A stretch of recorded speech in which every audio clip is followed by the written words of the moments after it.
मैं मां हूं, धरती मां। मेरे एक महान ऋषिपुत्र वाल्मीकि ने कहा है, जननी जन्म भूमिश्च स्वर्गादपि गरीयसी। मानव मुझे जननी कहता है। मैं मानव की जन्मभूमि हूं और मानव मुझे स्वर्ग से अधिक श्रेष्ठ समझता है। मेरा निर्माण करते समय मानव कल्याण के लिए आदि पुरुष भगवान श्री विष्णु ने मुझे एक वचन दिया था, परित्राणाय साधूनां विनाशाय च दुष्कृतां धर्म संस्थापनार्थाय संभवामि युगे युगे। उन्होंने कहा था कि वे संतों की रक्षा और दुष्टों के विनाश के लिए धरती पर अवतार लेते रहेंगे। भगवान विष्णु ने वचन का पालन किया। मानव कल्याण के लिए उन्होंने प्रथम अवतार लिया, मत्स्य अवतार।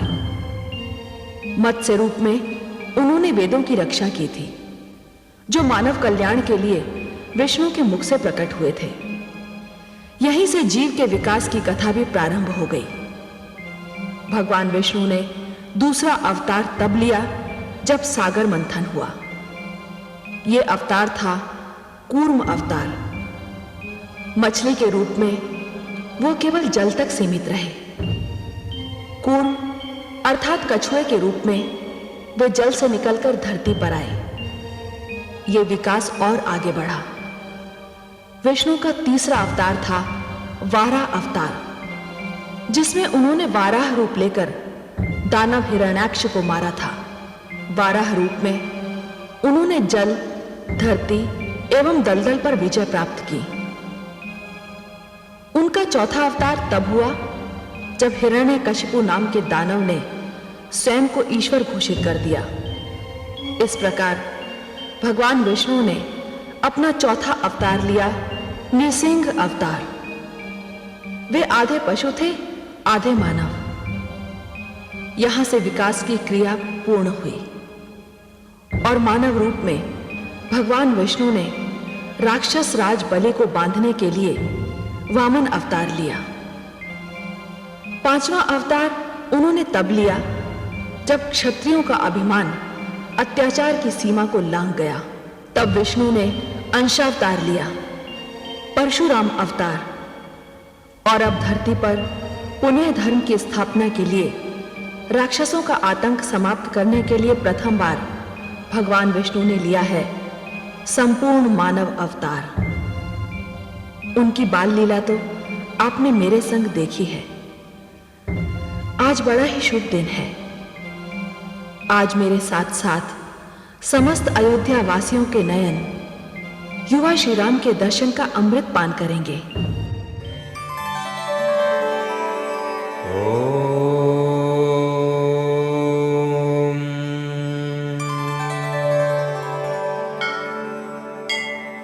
ध्यायेत् सूर्यमनंत शक्ति किरणम्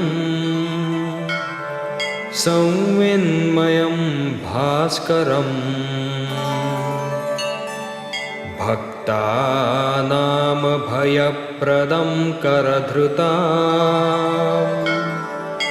भोजद्वयं शंकरम्।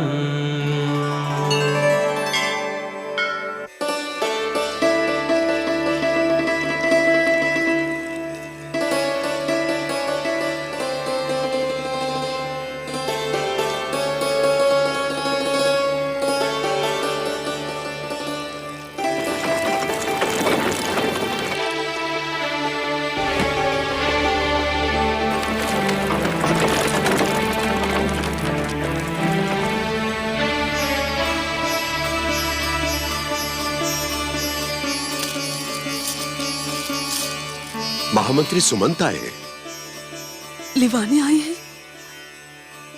ये मेरे राम को ले जाएंगे। मोह अंधकार होता है देवी, और यह हम आश्रम वासियों को शोभा नहीं देता। ममता को मोह मत कहिए, स्नेह को अंधकार मत कहिए स्वामी। वो भी श्री राम का स्नेह, वो तो सारे संसार की क्रूर से क्रूर भी माता के हृदय में ममता का मोह भर दे। मैं राम की विदाई न देख पाऊंगी। मैंने इन चारों राजकुमारों को पहले ही विदा का आशीष दे दिया है। मैं राम की विदाई न देख पाऊंगी।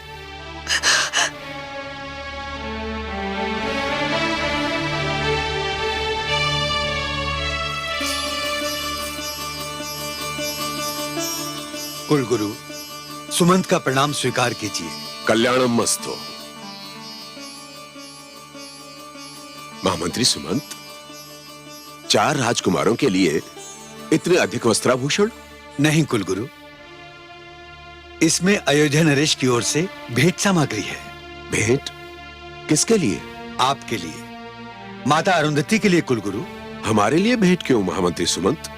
कुलगुरु, आज गुरु पूर्णिमा है। परंपरा अनुसार शिष्य अपनी ओर से गुरु को आज कुछ भेंट देता है। वो भेंट तो मैं अपने शिष्य राम से ही स्वीकार करूंगा महामंत्री। किंतु राम तो आश्रमवासी हैं, वे आपको क्या देंगे? महामंत्री, आप कहते हैं कि राम मुझे क्या देंगे? यदि राम नहीं देंगे तो फिर कौन देगा? वे तो आदित्य हैं, सूर्य है। वो सूर्य जिसके दर्शन मात्र से अंधकार छंट जाता है और रात्रि समाप्त हो जाती है। आपने तो मुझे निरुत्तर कर दिया कुलगुरु। इस समय आप हम गुरु और शिष्य के बीच में जो आ गए महामंत्री। आप चारों राजकुमारों के वस्त्राभूषण ले जाकर उनके निवास पर छोड़ दीजिए और शेष भेंट सामग्री महाराज दशरथ को सधन्यवाद लौटा दीजिए। मैं उसे स्वीकार नहीं करूंगा। कुलगुरु, मेरा निवेदन है कि आप इसे अपने आश्रम कोष में संग्रह कर लीजिए। संग्रह कर लूं? धन का संग्रह? मैं धन को जोड़ने लगूं महामंत्री सुमंत? सुमंत, राजा, मंत्री और गुरु को धन संग्रह का लोभ कदापि नहीं करना चाहिए। यदि राजा धन का संग्रह करता है तो उसकी प्रजा निर्धन हो जाएगी। यदि मंत्री धन का संग्रह करता है तो व्यवस्था में भ्रष्टाचार व्याप्त हो जाएगा।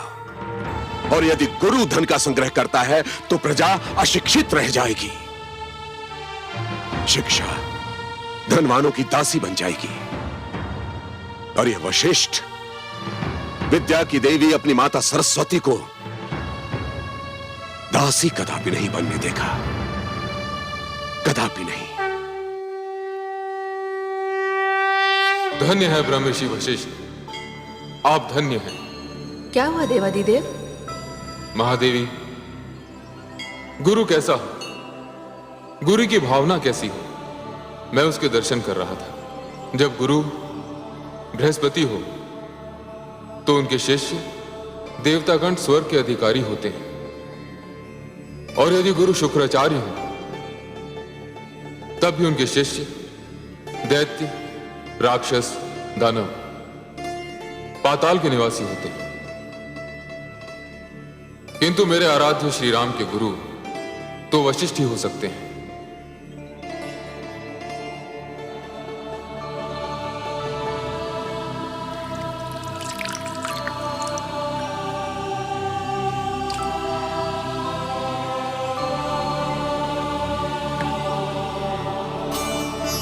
ये अर्घ आपने किसको दिया स्वामी? उन्हें जिन्होंने मानवता की व्याख्या करने के लिए मानव रूप में जन्म लिया है, जिन्होंने मानव अवतार धारण करके यह सिद्ध कर दिया है कि मानव सृष्टि की सर्वश्रेष्ठ रचना है।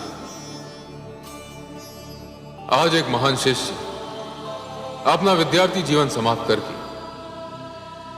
एक महान गुरु से विदा लेने वाला है। महादेवी, आज मेरे राम गुरु पूर्णिमा के दिन अपने गुरु को क्या भेंट करेंगे, मैं इसकी प्रतीक्षा में हूं।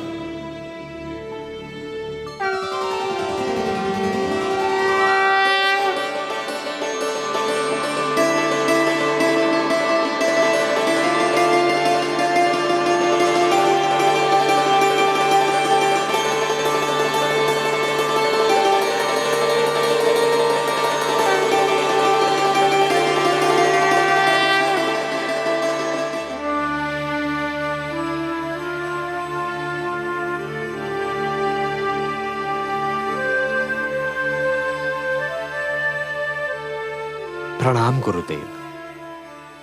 ओजस्वी भव, यशस्वी भव। गुरुदेव, सूर्य देव के समक्ष आपको देखकर मैं तो एक भ्रम से मुक्त हो गया। कैसा ब्रह्मवत्स?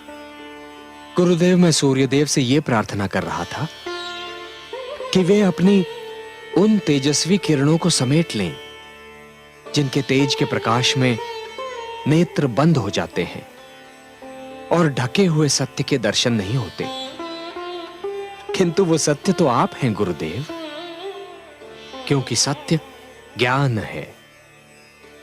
समस्त जगत को प्रकाशित करने वाले सैकड़ों सूर्य मिलकर भी अज्ञान के अंधकार को नहीं मिटा सकते गुरुदेव। भगवान आदित्य नारायण ने तो मेरे नेत्रों को प्रकाश दिया है, किंतु आपने मेरे हृदय, मेरी आत्मा एवं मेरी चेतना में प्रकाश भर दिया है।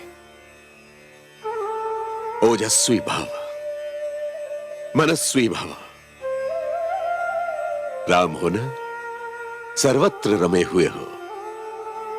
वत्स, परंपरानुसार जो प्रश्न मैं तुमसे पूछने आया था उसका उत्तर तो मुझे मिल गया। आज गुरु पूर्णिमा के दिन तुमने अपने गुरु को भावों के जो पुष्प भेंट किए हैं वे अनमोल है वत्स।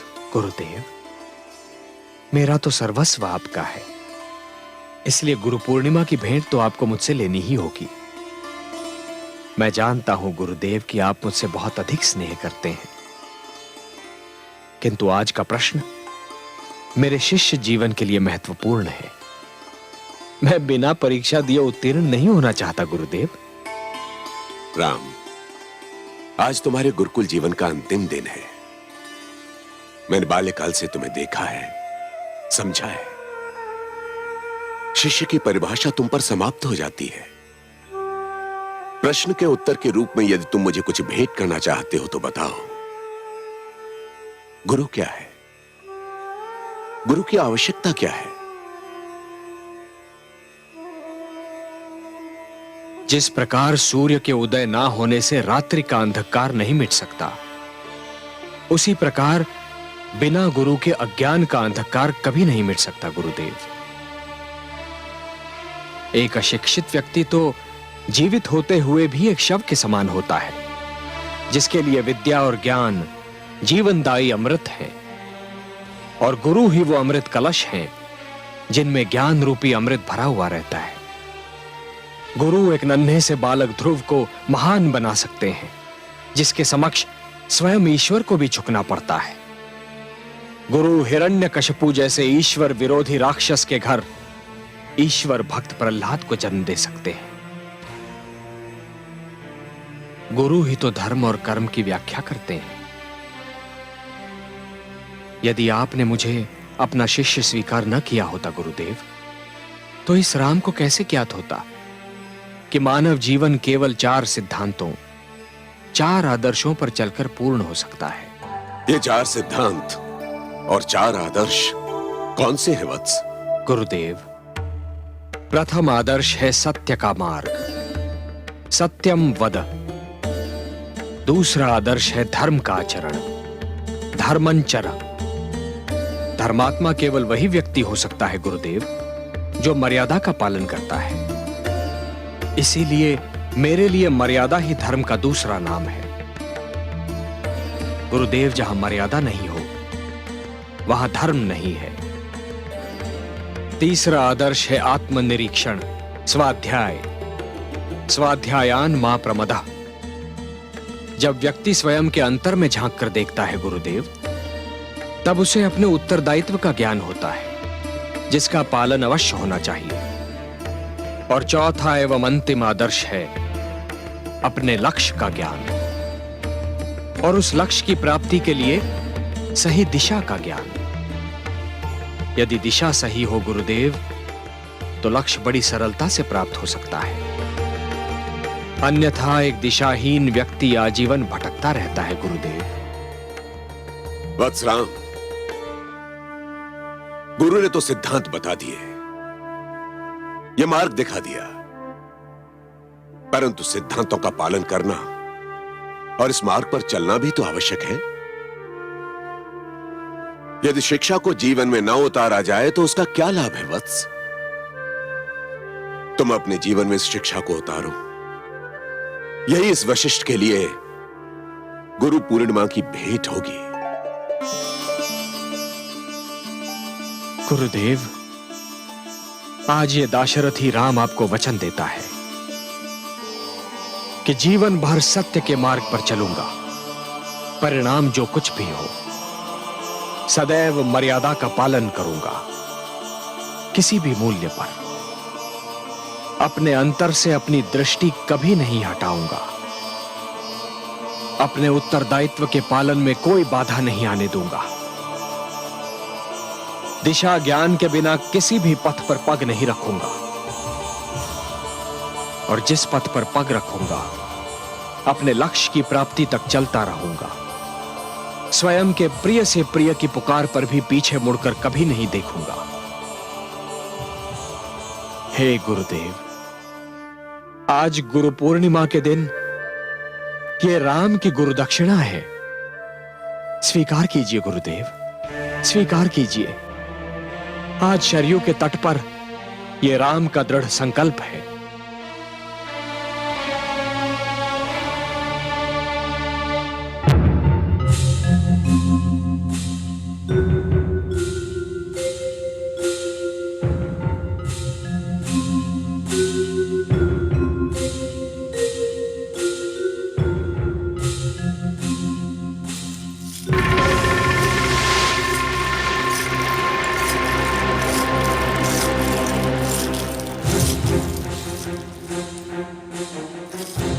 प्रणाम माते।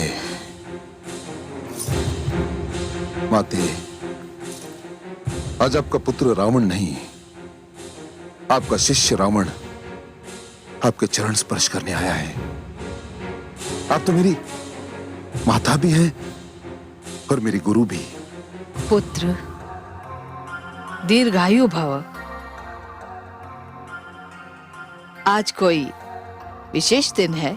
हाँ माते, आज गुरु पूर्णिमा का दिन है। मांगिए माते, अपने शिष्य रावण से आपकी जो इच्छा है वो मांगिए।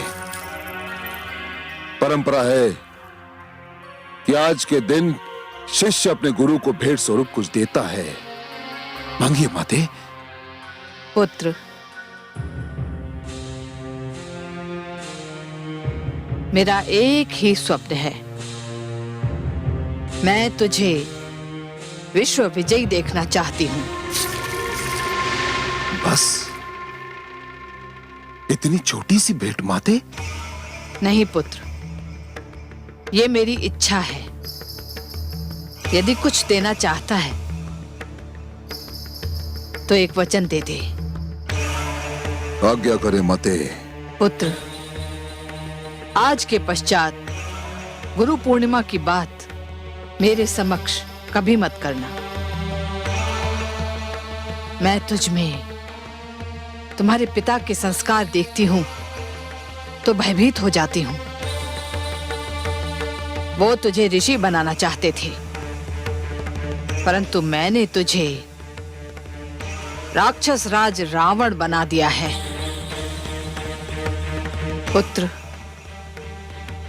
मानव दुर्बलता से अपने आप को दूर रखना यही मेरी इच्छा है। तो ठीक है माते। आज के पश्चात आप ये शब्द मेरे मुख से कभी नहीं सुनेंगी, कभी नहीं। माते,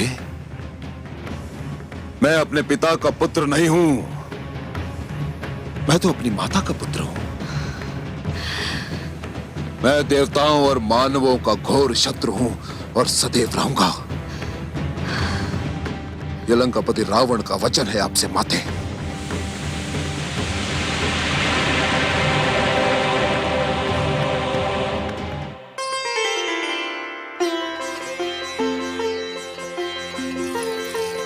उठो अनुजो। भरत, शत्रुघ्न, लक्ष्मण, आज का गुरु पूर्णिमा का दिन अत्यंत शुभ है। भ्राताश्री, आप हम सब में ज्येष्ठ हैं। पिता की अनुपस्थिति में ज्येष्ठ भ्राता ही पिता समान होता है। हाँ भ्राताश्री, गुरुदेव के समक्ष भेंट स्वरूप मैंने उन्हें यही वचन दिया है कि मैं सदैव आपकी छाया बनकर रहूंगा। जहां श्री राम होंगे वहीं लक्ष्मण। भ्राताश्री, गुरुदेव को अपनी इच्छा से मैंने भी यही वचन दिया है। हाँ अनुज, तुम सब जानते हो मैं तो श्री रामचरण अनुरागी हूं। यदि कोई त्रिलोकी समक्ष समस्त ब्रह्मांड का राज्य देकर भी मुझसे आपको मांगे, यदि आपको त्याग कर मुझे ईश्वर भी प्राप्त हो, तो भी मैं कभी स्वीकार नहीं करूंगा। मैं तो आपका अनुज भी हूं एवं सेवक भी। भारत, मुझ पर तो आप दोनों ही भाव बनाए रखिए। भारत, भ्राताश्री। भारत, शत्रुघ्न, लक्ष्मण। कहते हैं कि शरीर में केवल एक ही हृदय होता है, किंतु यदि कोई श्री राम के वक्ष स्थल को चीर कर देखे तो उन्हें मेरे 3 हृदय मिलेंगे। ये मेरे 3 अनुज।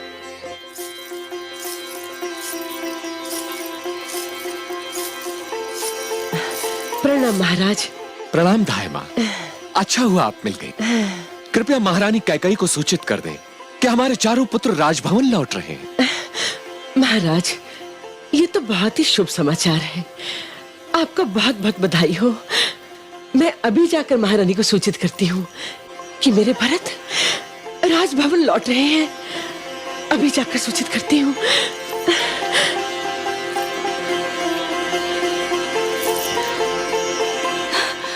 क्या मेरे राम राजभवन लौट रहे हैं? मैं तुम्हें भारत के लौटने की सूचना दे रही हूँ। एक ही तो बात है ना धाई माँ, आज तो समस्त अयोध्या में उत्सव मनाया जाना चाहिए। मैं दीदी कौशल्या के कक्ष में जाती हूँ।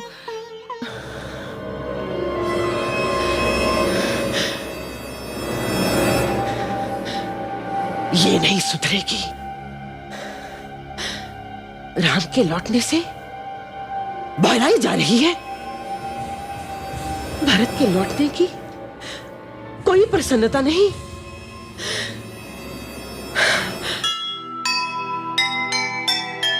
अपने सुत के प्रेम में सुध बुध दी बिसराए, हुआ दृष्टि से दूर वो माँ को कुछ न सुहाए। एक नाम मन में बसा, भूल गए सब नाम।